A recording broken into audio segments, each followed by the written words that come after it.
이제 17장으로 들어갑니다. 오늘 17장의 이 말씀은 이스라엘 백성이 광야에서 이제 그 여정을 진행하면서 물이 없다고 원망하는 두 번째 장면입니다. 근데 물이 없다라고 불평하는 오늘 이 두 번째 장면은 앞에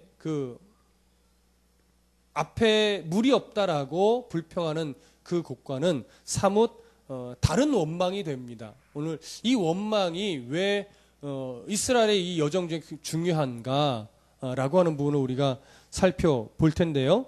우선 이스라엘 백성이 처음 물이 없다고 불평할 그 시점은 이스라엘 백성이 막 애굽에서 10가지 하나님의 표징으로 애굽에서 나오고 그리고 홍해 바다의 기적을 통해서 이스라엘 백성이 구원받았음을 확증했을 때였습니다. 그리고 그 3일 길의 여정을 건넌 후에 비로소 물을 마셨는데 그 물이 쓴 물이었죠. 그래서 3일을 견뎌내지 못하고 물이 없다고 원망을 했습니다. 그래서 하나님이 그곳에 나뭇가지를 던지게 하고 그 쓴 물을 단물로 바꿔주셨어요. 그러면서 물이 바뀌는 역사를 통해서 보여주셨던 것이 뭐냐면 이스라엘을 책망하기보다는 너희들을 구원했다면, 내가 홍해 바다를 갈랐다면 너희들이 물 없는 곳으로 인도할 때는 이유가 있는 것이다 라고 하는 것이었어요. 그래서 물을 주면서 결국은 너희들의 어떠한 그 모든 여정을 내가 책임질 것이다 라고 하는 첫 번째 그림을 보여주셨어요.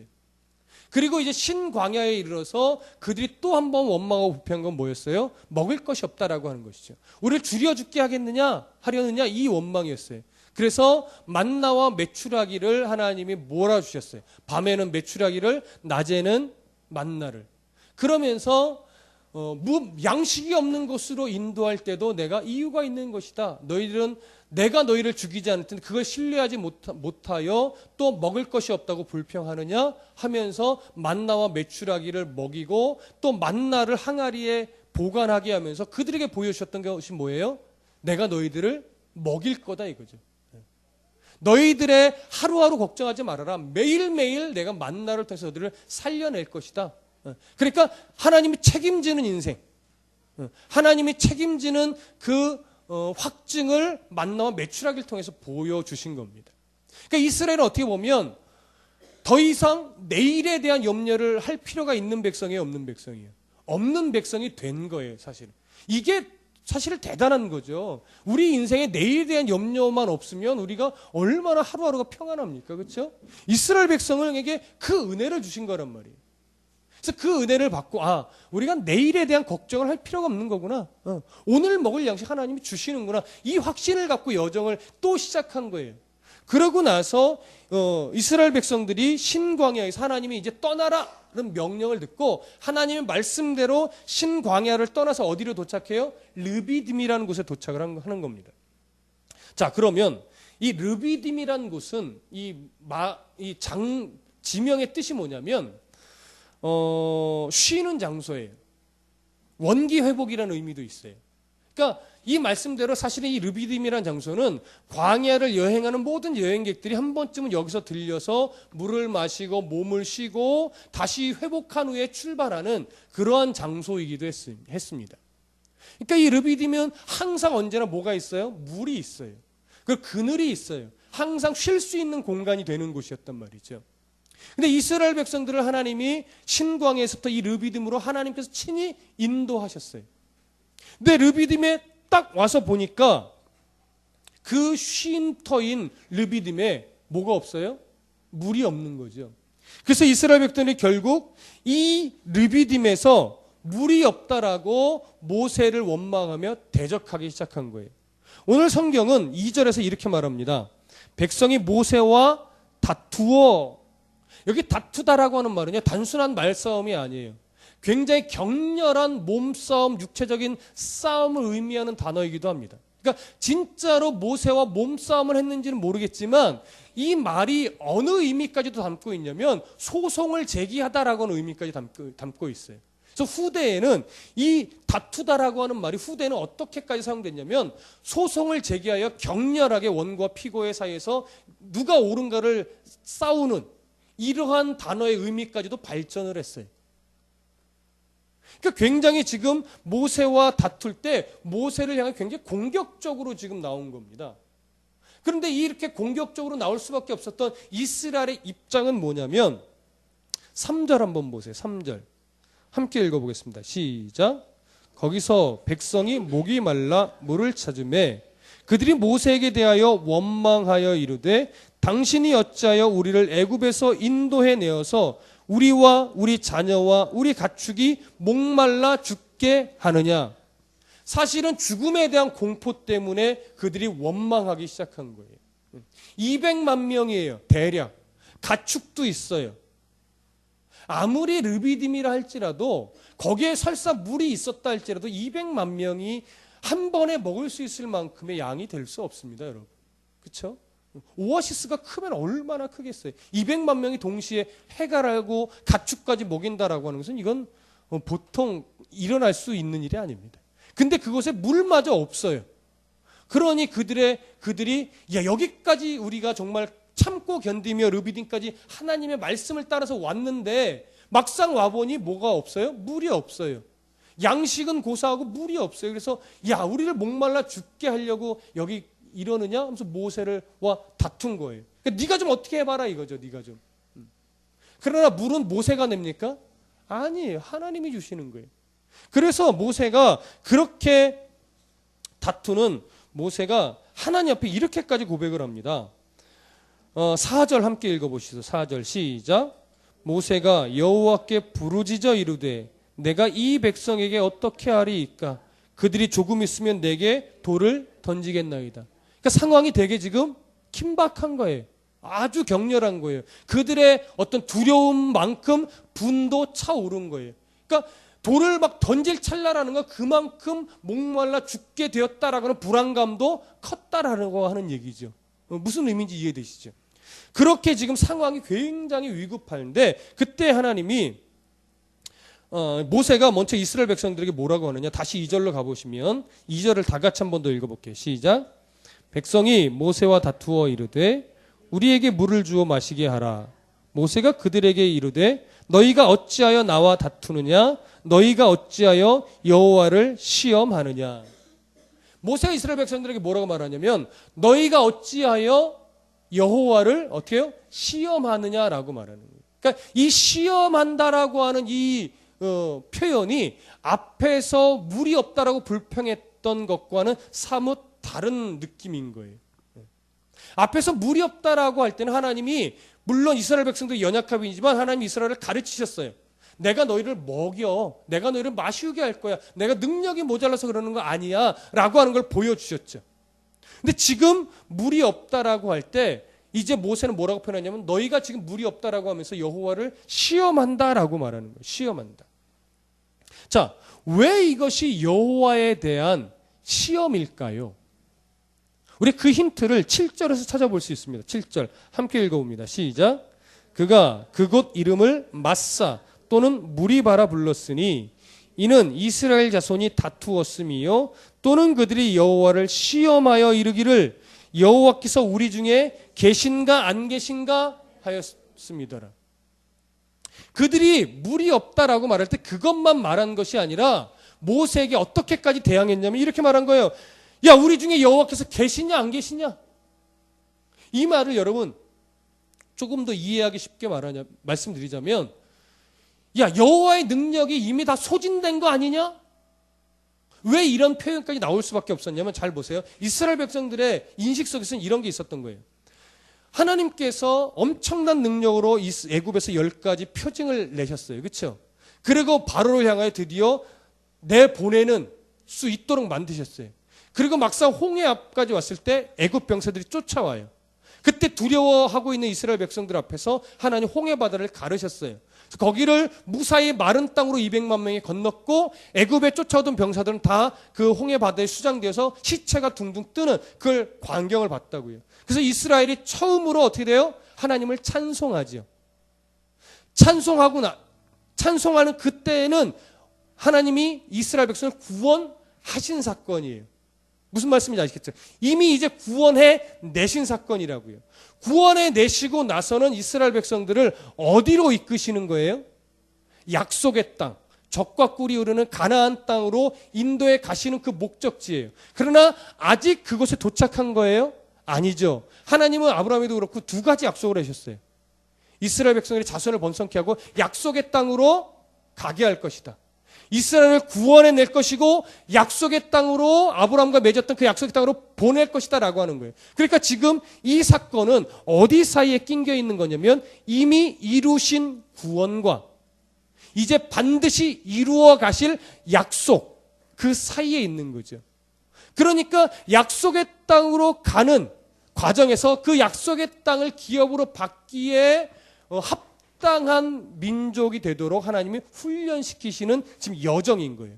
훈련을 받는 초입의 과정에서 이스라엘 백성들이 물이 없다고 두 번째 불평하면서 뭐라고 하냐면 여호와가 우리 중에 계신가 안 계신가 이 얘기예요. 이 얘기는 이스라엘 하나님께서 정말 우리를 약속의 땅으로 인도하시는 게 맞는 거야? 맞는 거라면 물이 없어 쓴물 마라에서 물이 없다고 불평할 때 물을 주셨고 신광에서 만나와 메추라를 주셨는데 그때보다는 환경이 조금 더 나아져야 되는 거 아니야? 왜 애굽에서 노예로 살 때보다 더 못한 환경으로 계속 가는 거야? 하나님이 정말 계신 거야? 하나님이 정말 약속의 땅으로 인도하시는 게 맞아? 하나님의 능력이 이미 다 소진된 거 아니야?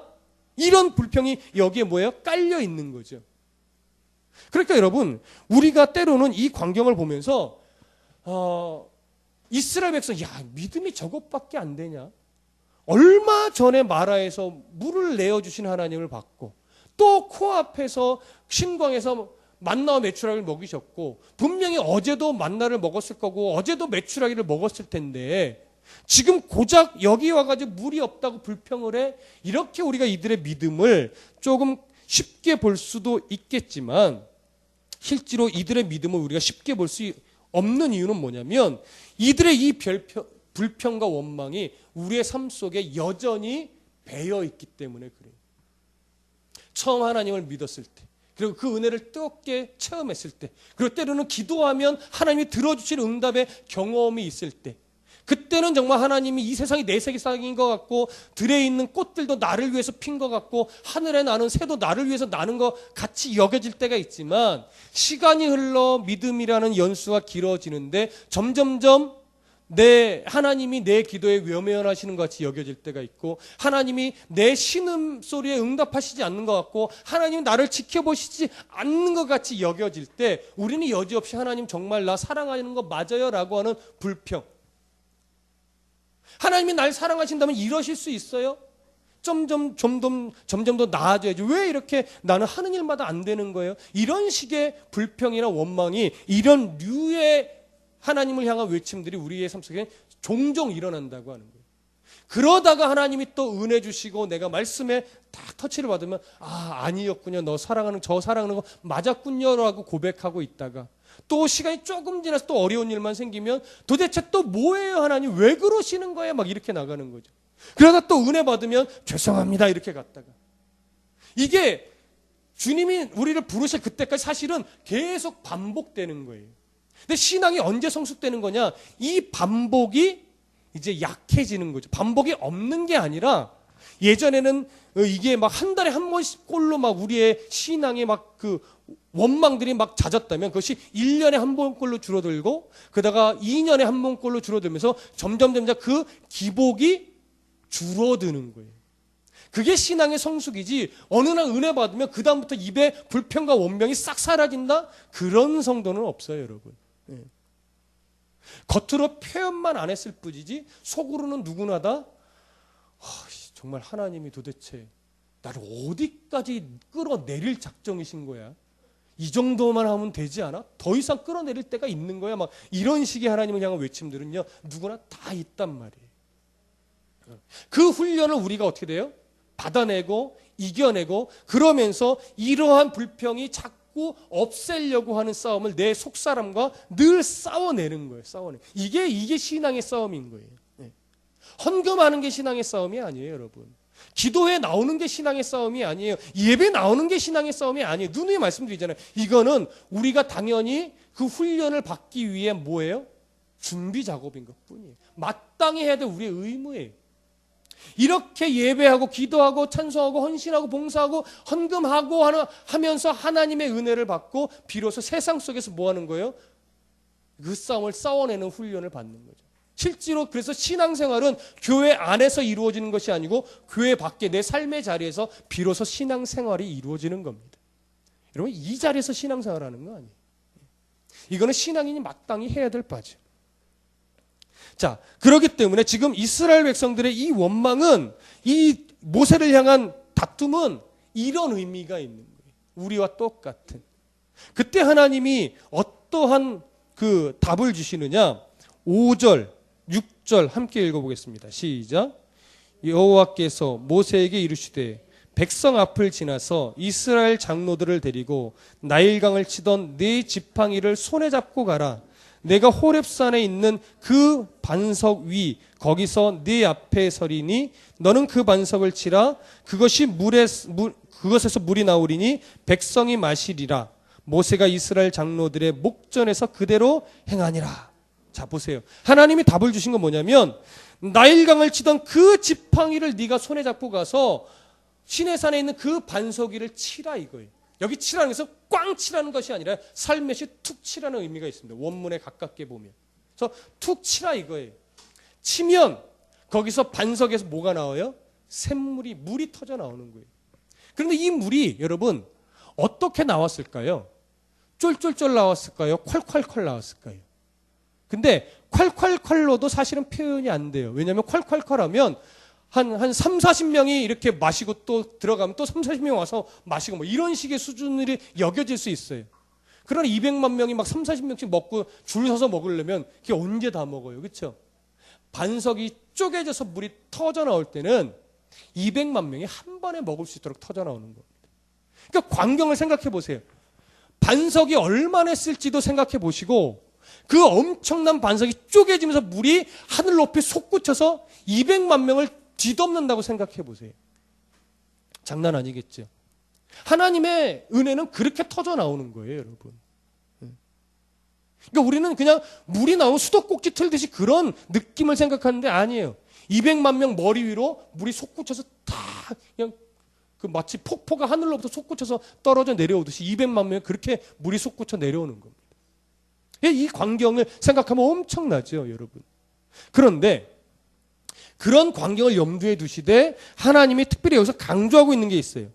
나일강을 치던 네 지팡이. 굳이 나일강을 치던 이 말을 안 해도 되거든요.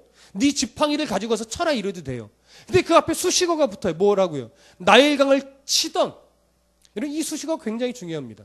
왜 굳이 성경이 나일강을 치던 네 지팡이를 들고 가라라고 표현했을까요?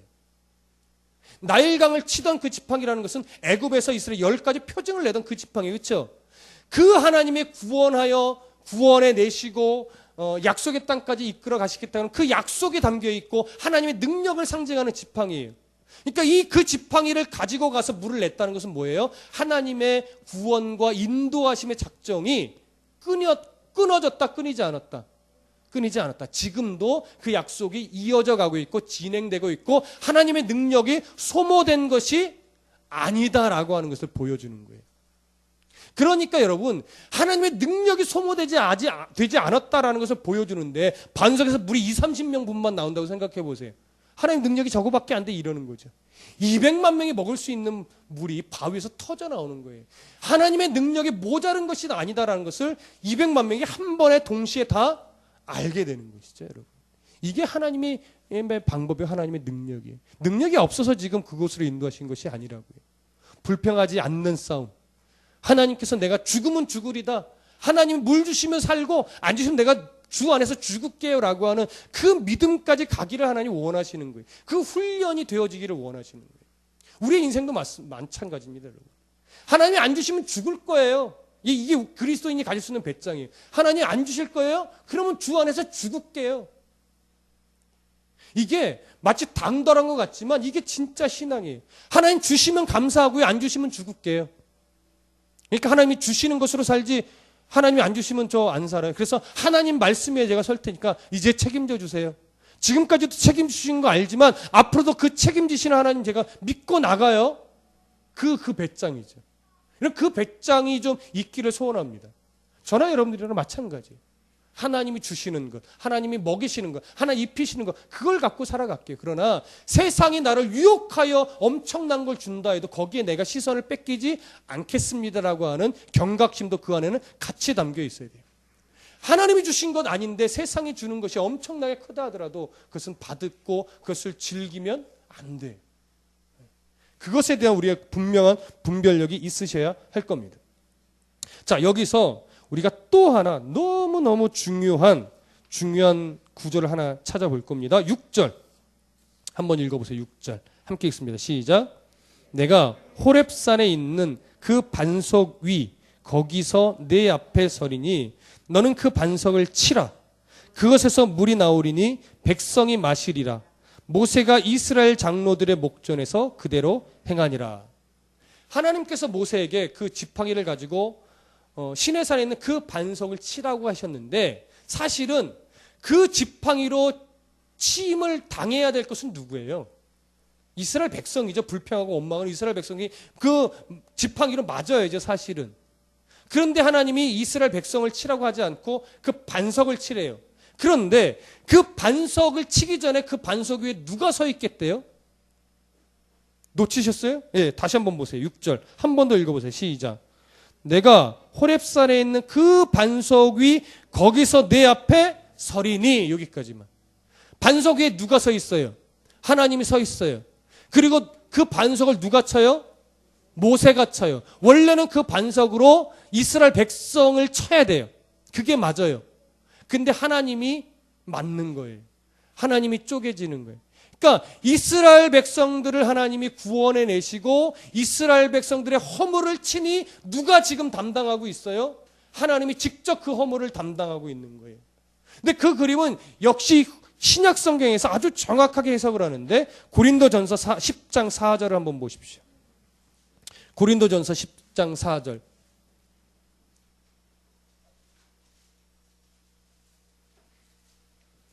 신약 성경 고린도전서 10장 4절을 함께 읽어보겠습니다. 고린도전서 10장 4절 시작. 다 같은 신령한 음료를 마셨으니 이는 그들을 따르는 신령한 반석으로부터 마셨음에 그 반석은 곧 그리스도라. 반석이 하나님께서 친히 그 반석 위에 서서 쪼갰을 당하시면서 그 반석에서 200만 명이 먹을 수 있는 생명의 물이 나왔어요. 결국 이 그림은 오늘 우리에게 주는 신약 시대를 살아가는 모든 사람들에게 주는 교훈인데 결국 예수 그리스도가 친히 쪼개지면서 이제 마르지 않는 영원한 생명수의 샘물을 우리에게 주시겠다라고 하는 의미가 이 안에 담겨 있는 거예요. 그러니까 이미 구약 시대 이때부터 하나님은 누구를 쪼개실 계획을 갖고 있으셨던 거예요? 예수 그리스도를 쪼개셔서 그의 죽음을 통해서 그의 흘리신 보혈을 통해서 우리들에게 영원한 생명을 주시겠다라고 하는 작정이 이미 이때부터 있으셨던 거예요. 다만 그 은혜를 받기에 합당한 그리고 그 은혜 속에서 천 하나님의 나라에 들어가기에 합당한 민족으로 성도로 만들어가기 위해서 이때부터 하나님의 훈련은 계획되고 진행됐던 거죠. 그래서 광야에서 이스라엘 백성들 훈련하고 하셨던 이 그림은 오늘 우리의 평생을 훈련하면서 하나님 나라의 백성의 합당한 자로 만들기 위해서 훈련한 그 그림을 여기에 담아 놓으신 겁니다.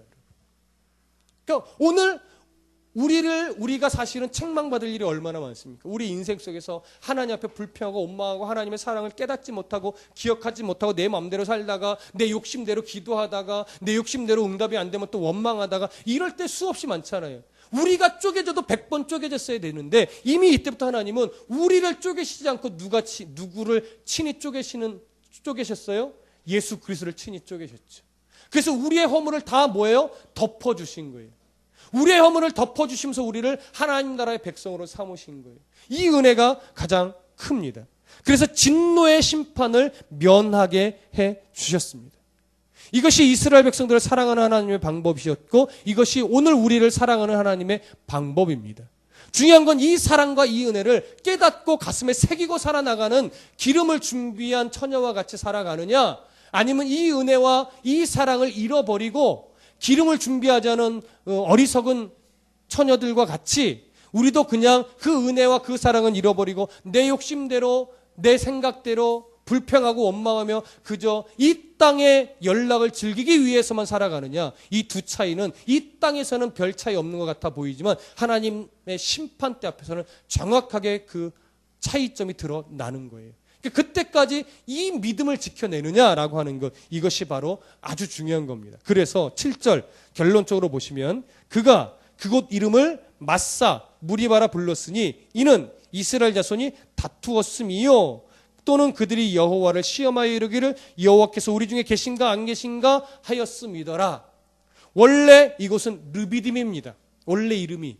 근데 이 다툼이 일어나고 나서 이곳 이름을 특별히 더 붙인 거예요. 마사다, 때로는 무리바다, 이렇게 이름을 또 정했어요. 왜냐하면 이곳에서 하나님이 이스라엘 백성에게 물을 내신 이유와 의미를 잊지 말라라고 하는 의도죠. 그러니까 이곳 이름이 거룩한 이름이 아니에요.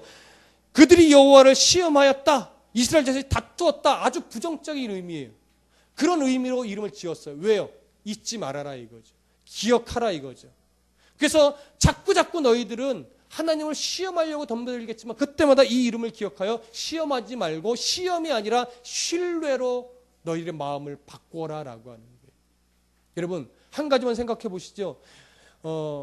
이스라엘이라고 하는 이름을 야곱 때 주셨습니다. 그렇죠? 근데 이스라엘이라고 이름을 주신 그 이름의 의미가 긍정적이었어요? 부정적이었어요?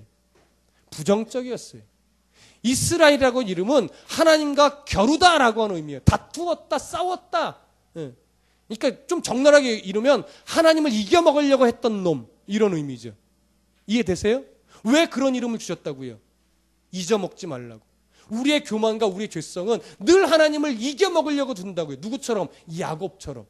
그때마다 내가 왜 오늘도 하나님을 이겨먹고 하나님을 내가 원하는 대로 하나님의 능력을 끌어대려고 내가 이렇게 어리석은 기도를 하고 있었나 라고 하면서 나의 죄성을 자꾸 잊어먹지 말라는 의도로 하나님과 싸워 이겨먹으려고 했던 놈이라는 의미로 이스라엘이라는 이름을 붙여줬단 말이에요.